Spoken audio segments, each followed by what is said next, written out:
ngayon po ay igigisa na natin ito. Siyempre, gagamit tayo ng amazing fan or dekalidad na mantika upang ipanggisa natin ito sa ating munggo. Okay? Umpisahan na po natin. Kailangan ihulog na natin yung sibuyas. Yan. Yan. Bagya lang po. Ayan. Kunti lang po inilagay natin patis. Go. Ayan. Inuhulog na natin ang tomato. Ayan. Piga-pigain lang po natin. Ilaga natin munggo habang nag-aano ang kamatis at hindi pa luto. Dito naman tayo sa kabila. Ayan. Aalisin natin yung balat. Yan na po natin yung sili. And then yung chicharon. Ayan, halos kalahati ang ating sinahog. And humarbest po ako ng bagong sili ko at siling dahon. So, sarili ko pong tanim yan. Hindi ko na ipakita na ako'y namimitas dahil umuulan. Nakapayong po ako.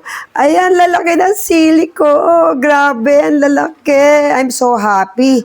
Ayan, kita niyo po, sariwang-sariwa at basa po ng ulan yan. So, tayo ay nakaharvest ng ilan? Ng 12 sili. Ayan. Kaya nga totoo yun. Pag may tinanim, may aanihin. Ayan, haluin na po natin yung ating munggo. Lagyan na natin syempre yung ating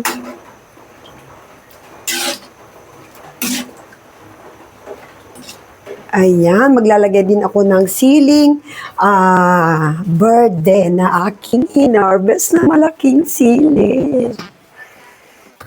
So, hulog na natin yung ating pinali, ang dahon ng sili. Masarap din to sa tinolang manok, yung dahon ng sili.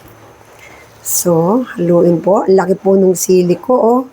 Ay, isa lang po nilagay ko kasi naglagay na ako kanina ng maliit, na 4. Harvest din ko po yan. Pero ito, ayan, sobrang laki ng siling ating lapot. Ganyan po dapat kalapot ang ating munggo. Yan. Pwede din dahon ng malunggay, kaya lang wala pong malunggay sa amin. So, nakakatuwa. Dahon ng sili, harvest ko. Bunga ng sili, harvest ko. Sarap. Grabe. Nga, ay marami kong tanim. Harvest ako ng 12 ngayon na ganito kalalaki. Pinakita ko kanina. Di ko nga lang naipakita yung pamimitas ko dahil umuulan. Nakapayong ako habang namimitas. Mababasa yung cellphone ko. Mahal yung cellphone. Ayan o. Diba? Okay. Pakuluin lang natin yan.